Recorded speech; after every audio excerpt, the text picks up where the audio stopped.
The first thing I learned about captivity is that it is mostly paperwork.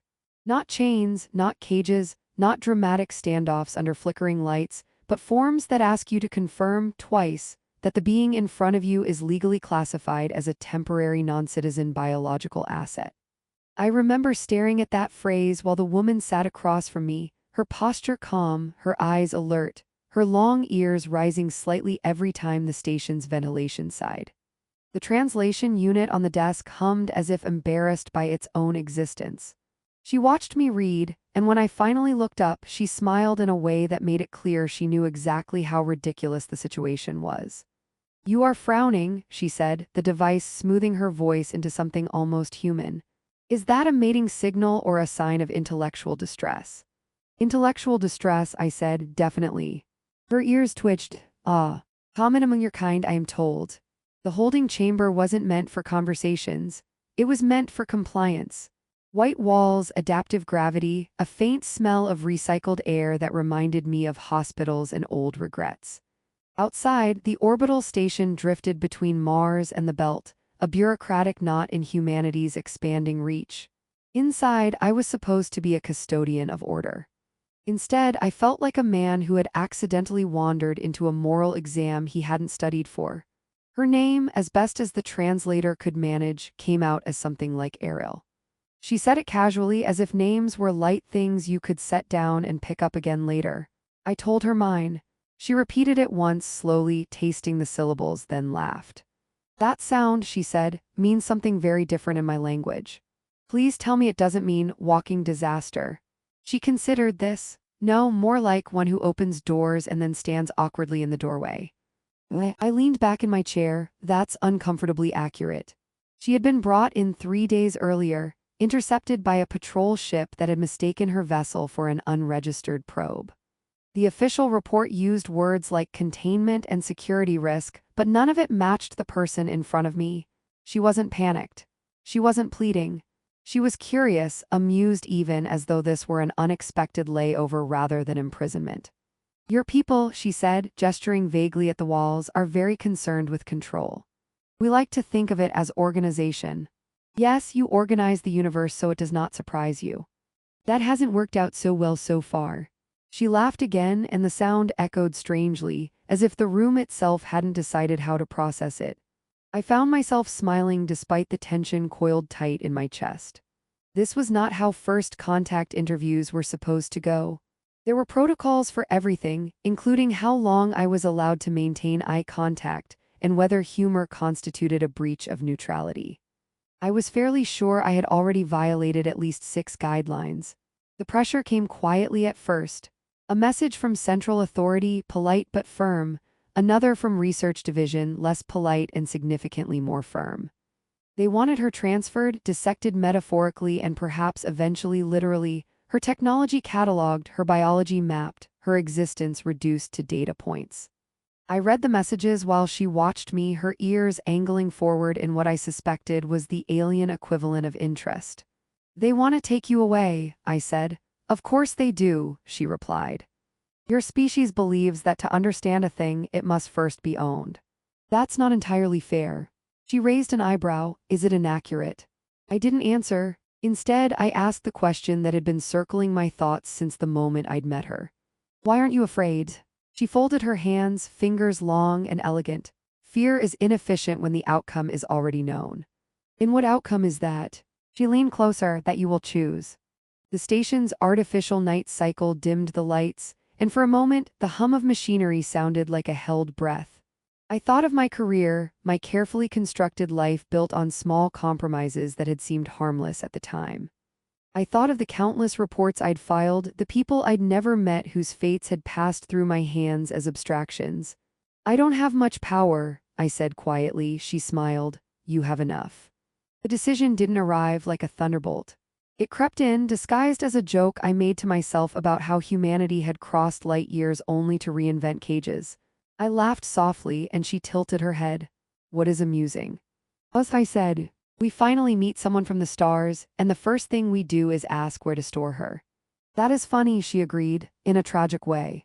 I accessed the system with a familiarity born of years of routine. Override codes, emergency release protocols, a cascade of warnings that blossomed across the screen like digital panic. My heart pounded, but my hands were steady. Somewhere, an alarm would eventually notice what I'd done. Somewhere, consequences were already waking up.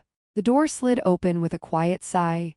She stood, smooth and unhurried, and for the first time, uncertainty flickered across her face. "You understand," she said, "that this changes your trajectory." "I've always hated straight lines," I replied. She stepped closer, her presence warm, her ears brushing the air as if sensing currents I couldn't feel. "Then accept this," she said softly. "Freedom is not a gift that travels alone." I'm starting to get that impression. She laughed, and then she was gone, slipping into the station's hidden arteries with a grace that made every security measure feel like a polite suggestion rather than a barrier. The room felt emptier without her, and yet fuller, as if something invisible had been set in motion. The alarms came later, loud and indignant, demanding explanations. I gave them half-truths and bureaucratic noise, the kind that clogged systems and delayed justice just long enough to matter. By the time they realized what I had done, the stars outside the viewport looked different to me. I didn't know then what she would bring back, or how deeply my life would be rewritten by a choice that had felt, in the moment, almost like common sense. I only knew that somewhere beyond the station's orbit, an alien woman with long ears was smiling, and the universe, for once, seemed amused rather than indifferent. The trouble with doing the right thing is that it rarely waits for you to catch your breath afterward. I learned this less than 4 hours after I freed her, when my terminal began blinking with the soft, accusatory blue that meant someone very important was pretending not to panic. I ignored it at first. There is a brief, beautiful window after a bad decision where denial still feels like confidence. That window slammed shut when the station's internal announcement system cleared its throat. "Attention all personnel," the voice said, too calm to be sincere. "We are experiencing a minor procedural anomaly. Please remain at your assigned posts." Minor procedural anomaly, that was new. Usually they went straight to unauthorized liberation event or catastrophic failure. Someone somewhere was workshopping the language in real time. I was halfway through a cup of recycled coffee, strong enough to qualify as a chemical weapon, when my door chimed. I considered pretending not to exist, but my quarters helpfully illuminated the entrance, eager to assist in my downfall. Director Havel stepped in without waiting for permission. He had the posture of a man who had never lost an argument and the expression of someone deeply offended by the concept of surprise. "You released her," he said. "No," I replied. "I facilitated an unexpected mobility outcome." He stared at me. "That's not funny," he said. "I know," I said. "That's what worries me." He folded his arms. "Do you have any idea what you've done?" "Yes," I said. "I've ruined your week." "Your career," he snapped. I shrugged. "Careers recover.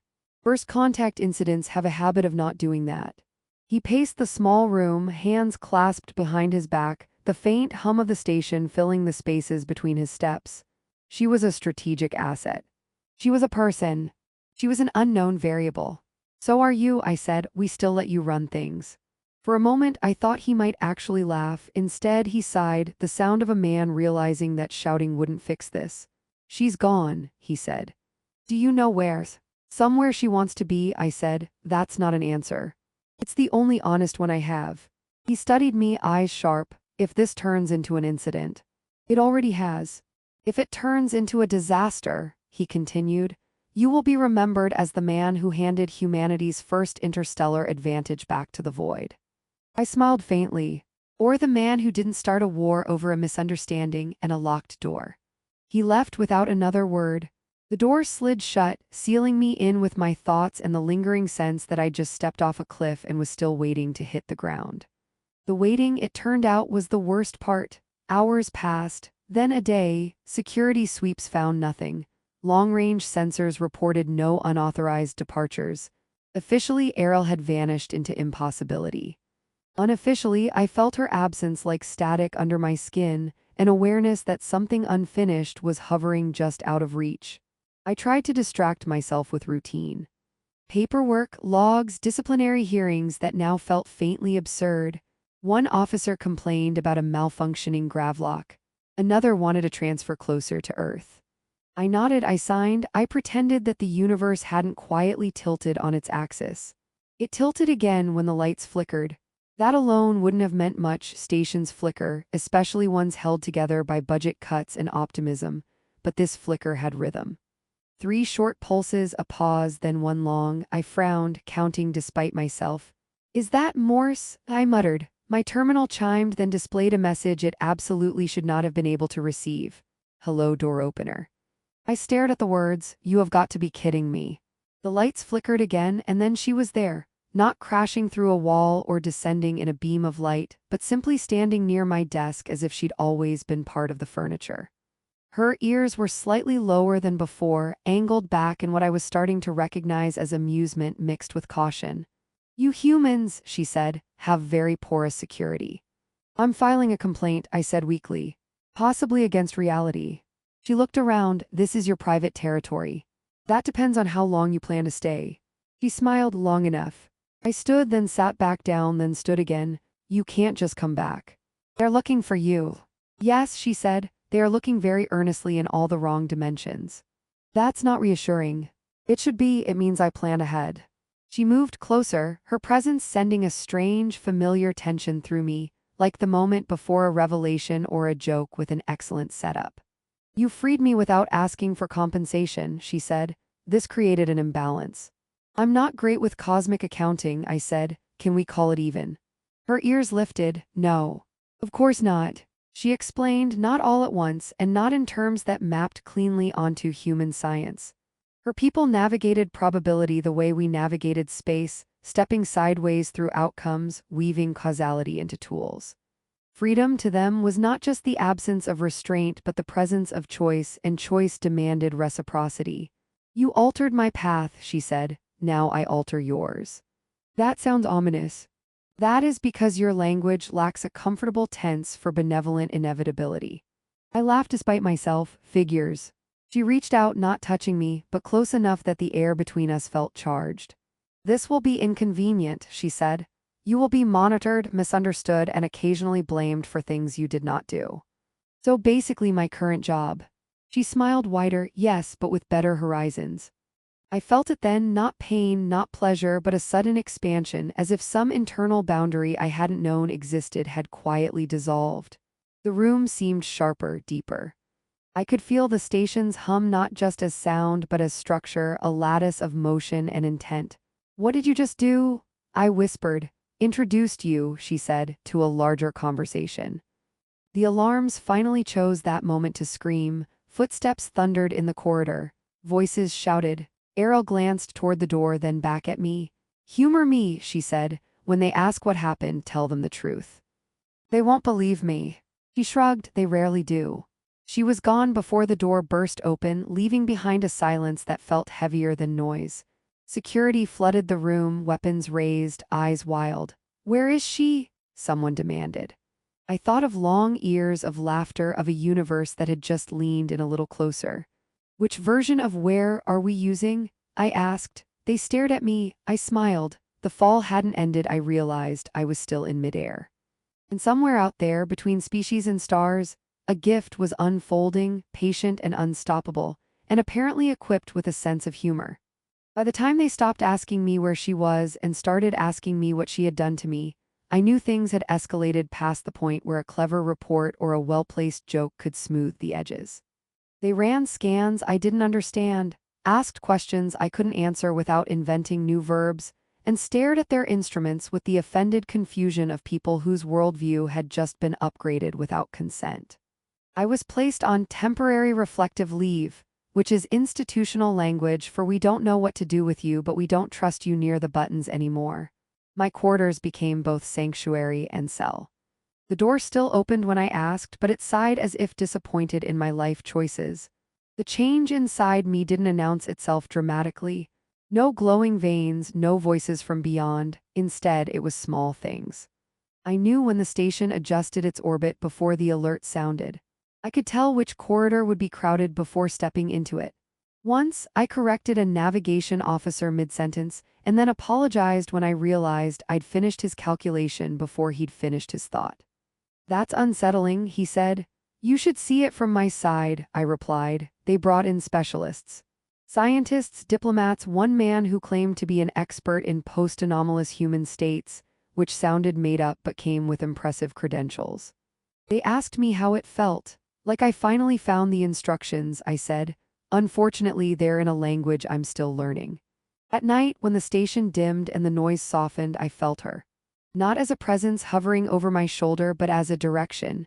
A gentle pull toward something wider. Sometimes I spoke aloud, mostly to complain. You could have warned me, I said once, staring at the ceiling. I didn't hear her voice exactly, but the answer arrived anyway, wrapped in amusement. You would not have listened. That's fair, I admitted. The crisis arrived quietly, as most real ones do. A fleet dropped out of fold space just beyond the station's sensors, their ships shaped wrong, their signals speaking in layered probabilities that made our translators sulk and shut down. Panic spread in orderly memos. Defense protocols activated with all the enthusiasm of bureaucracy pretending to be bravery. I felt the pattern before anyone named it. Recognition clicked into place like a long missing piece. They weren't invaders, they were relatives. I requested a meeting, they denied it. I requested it again, louder. Eventually, Director Havel stood across from me in a conference room filled with people who looked like they were reconsidering their career paths. You're saying, he said slowly, that the only person who can communicate with them is you. Yes, and the alien you released. She prefers not to be called that, I said. He rubbed his temples. If this is a trick. It's not, I said. But if you fire on them, it will become a very educational mistake. They let me go because when the universe knocks, even the most stubborn institutions eventually open the door. The contact wasn't visual. It was experiential. Probability folded, space made room, and suddenly I was not standing so much as participating. Errol was there, her ears lifted, her expression fond and infuriatingly calm. You look well, she said. I'm on probation, I replied. I feel this is related. Her people listened as I spoke, not just to my words, but to the intent braided through them. I didn't negotiate, I explained. I told them about fear, about control, about how humanity's first instinct was to build fences even around the unknown. I also told them about jokes, about the strange comfort of laughter in the face of cosmic insignificance.